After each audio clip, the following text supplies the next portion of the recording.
name's Neville Campbell, and as President of the Moree District Historical Society, I have pleasure in welcoming you to our official opening. Our local state MP, the Honourable Adam Marshall, our Council Mayor, Mark Johnson, and invited guests. I'd also like to welcome Bruce and Alison Amos, who were instrumental in restarting the Society back in 1977. I'll try to keep my speech as brief as possible. However, there are a number of matters I need to cover. I'm sure you would all be aware this building started life as the State Government Lands Department office in 1893-94 and continued in that role up until 2015. Initially the building was on the ground and was subsequently raised to its present height in the early 1900s. The building was also damaged by fire in the early 1980s, with repairs carried out by the Department of Public Works in 1982. Following the departure of the Lands Office from the building, a number of society members, in particular our past President Stephen Ritchie, our Vice President James Pritchard, who sadly passed away early last week from a stroke, together with our local member Adam Marshall, lobbied for the building to be passed on to the Historical Society. This lobbying ultimately proved successful when the building was handed over to the local council on the condition it was used by the Historical Society to establish a museum. In 2019, the building was leased to the Society for an initial period of 15 years.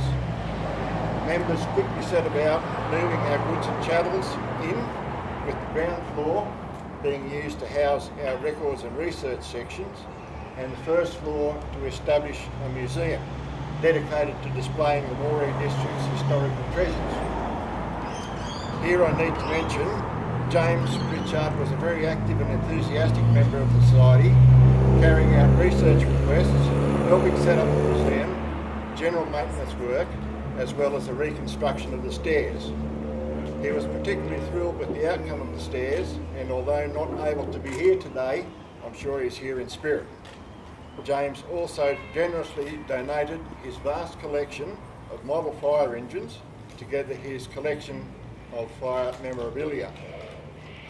Returning to the Society's aim to open up as a museum, we had to undertake several projects, including the rebuilding of the stairs which had been condemned, and installation of a lift to allow people with disabilities to access the museum. To effect this, a sizable grant was obtained through the state government's Building Better Communities program. The lift was supplied and installed by an Australian company and is located on the southern side of the building, adjacent to the post office. However, due to some contractor issues and supplier issues, the stairs rebuild finished up being undertaken by members of the Society. This took a little bit longer than we had anticipated or would have liked, but nevertheless I think the end result is worthwhile. This was achieved with great assistance from Mr Peter Winkley and Mr Brian Mansfield, who generously gave of their time to do the heavy lifting part of the stairs, which are made out of Merbau hardwood, so they're very heavy and should last quite a long time. Peter has also been actively involved in maintenance works around the building, including assisting painting of the stairs and the front sections to enable what look good for today. Today marks the culmination of those objectives being completed and the initial displays set up in the museum. Naturally, the museum is a work in progress, and our displays will of course change and evolve from time to time. In the meantime, the Society members hope you will enjoy what we've done so far. That said, we are always looking for new members, as well as donations of any items that people may feel to be of historical interest or significance. Following this open ceremony today, we will be drawing our raffle. The doors of the museum will be opened after cutting of the ribbons, and you are invited upstairs to view the exhibits.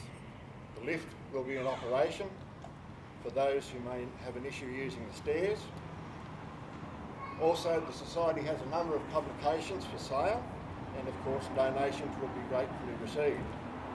Additionally, we have a visitor's book we would like you to sign, and feedback forms for completion for any comments you may have, favourable or otherwise, would be appreciated. Now I have pleasure in inviting our Mayor, Mark Johnson, to speak. Today. Before I start, can I acknowledge our traditional landholders on whose land we meet here today, and pay my respects to elders both past, present and emerging.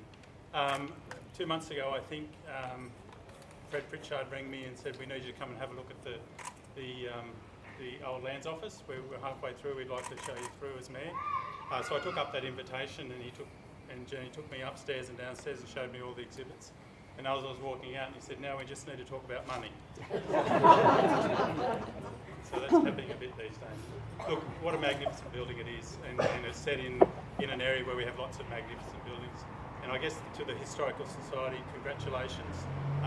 You didn't have a lot of money, but you had a lot of passion and a lot of hard work that you've done.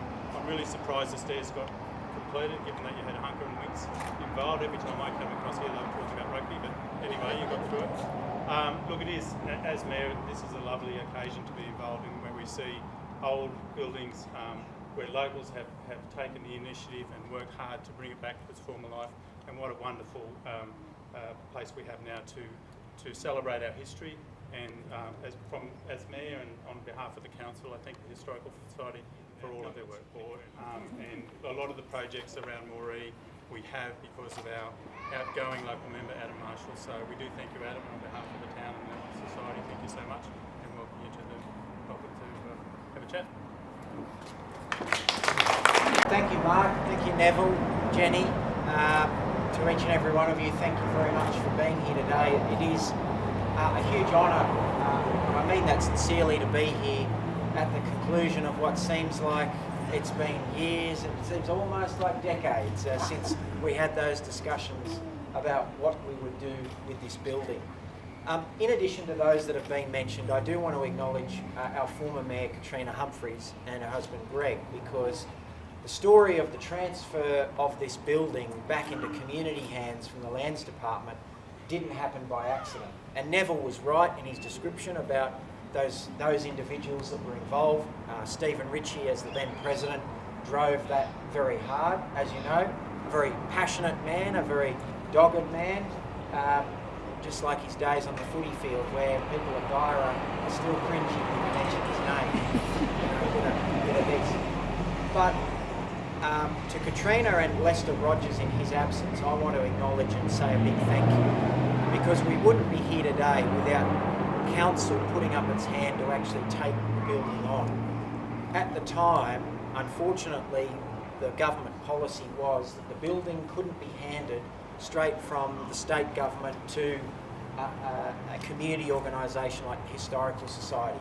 We needed the local council to actually take the building on. And I still have the dollar that Katrina gave me that day up there. It was the 7th of November 2018. Stephen Ritchie was there. He didn't have a dollar on him, of course. And I think actually, truth be told, it might have been my dollar anyway. I don't think so, Adam. Oh, it was your dollar, wasn't it? But I didn't. Anyway, I've got a dollar in the car. I was going to give it back. That's right. It's gone to good cause. It has. Council bought this building for the princely sum of $1. But as we know, with buildings that are 130 years old, that's not exactly getting a cheap deal, because these buildings will need tender love and care and money forever and ever to keep them going. But the best way to preserve beautiful heritage buildings like this is to use them. And so it just was, the stars aligned, because this is a perfect reuse for such a historic and imposing building in Moree. To have the Historical Society here showing off and celebrating the rich and diverse history of this wonderfully strong community. So I just wanted to put on the record my thanks and appreciation to Katrina and in his absence, Lester Rogers, because council did not have to step up to the plate, but they did to make sure that this vision could become a reality. And I think that Adam, is... imagine saying no to this group. Yeah, that's right. Well, I was going to say... It wasn't really an option. I struggled to say no to Stitch, but yeah. But following that, then it took an absolute mountain of work from all of the members that have been mentioned and the countless other volunteers who are here today and some not. And I also want to acknowledge Michael McNamara over there, whose penmanship helped bring about some significant grants that Neville mentioned to revamp these 120-year-old staircase that looks as good as the day it would have been constructed in the early 1900s when this building was lifted off the ground and the staircase was put in. And of course the access lift, which is not just a requirement of Commonwealth legislation, but important to make sure that everyone in the community has the ability to access the collection upstairs. We stand on the shoulders of those that came before us, but particularly on a day like today, to everyone who's played a part, congratulations. You should be very, very proud of what you have helped achieve.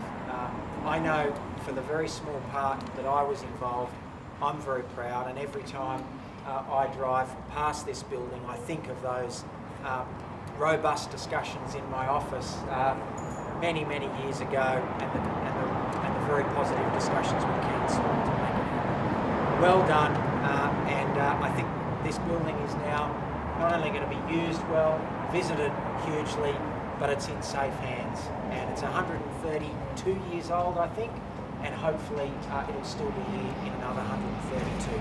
I cannot see why. So again, congratulations Neville and your team, and all the very best. It's sure to see so many people here. It's fabulous, especially those that have come from other towns and made an effort to do that today. Life deals you curveballs sometimes. We've been shocked and saddened by James's recent passing. Spent many volunteer hours at this museum. Forgive me. And it is disappointing he did not see this official opening day.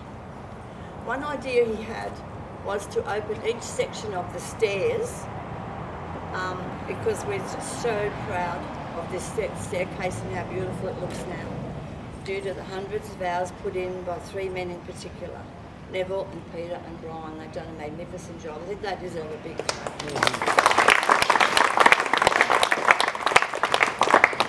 So I was going to ask Neville and Peter and Brian to come and cut the ribbons, but one of them has just pulled out and made me choice.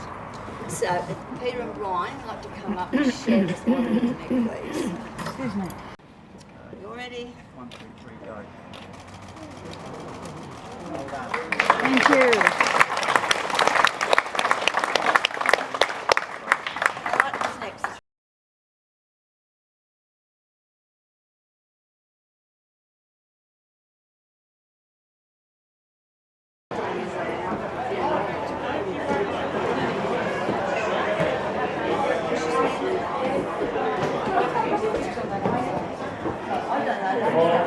Neil had done a lot of, I have seen all this. Oh my goodness, that's